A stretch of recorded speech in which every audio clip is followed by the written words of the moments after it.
Hello దోస్తులు ఎట్లున్నారు? మంచిగున్నారా? ఈరోజు నేను ఇంట్లో చేసే కస్టర్డ్ పౌడర్ ఎట్లా తయారు చేయాలో చూపిస్తా.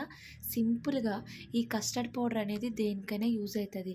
బయట కొనే అవసరం లేకుండా ఇంట్లోనే ఎట్లా తయారు చేద్దామని ఈసారి ప్రయోగం చేసిన. సక్సెస్‌ఫుల్‌గా కంప్లీట్ అయింది. అది ఎట్లా చేసినానో మీతో కూడా షేర్ చేసుకుంటా. చూడండి ఎట్లా చేసినా అనేసి.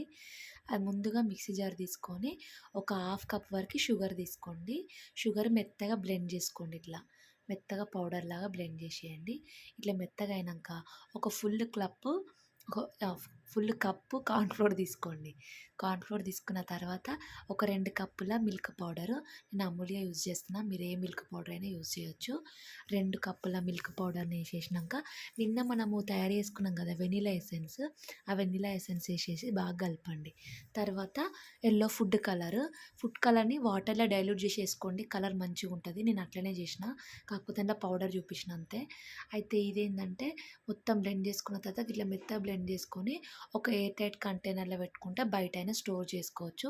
ఒకసారి చూద్దాము. మనం ఒక గిన్నెలో వేసుకొని వాటర్ వేసి చూద్దాం. చూడండి ఎంత బాగా పర్ఫెక్ట్గా వచ్చిందో.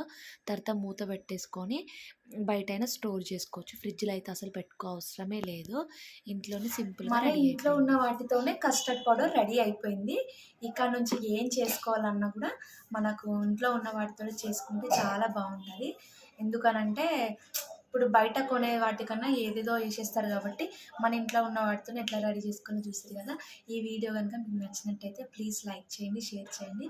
ప్లీజ్ జర సబ్స్క్రైబ్ చేసుకోండి దోస్తులు. Thank you.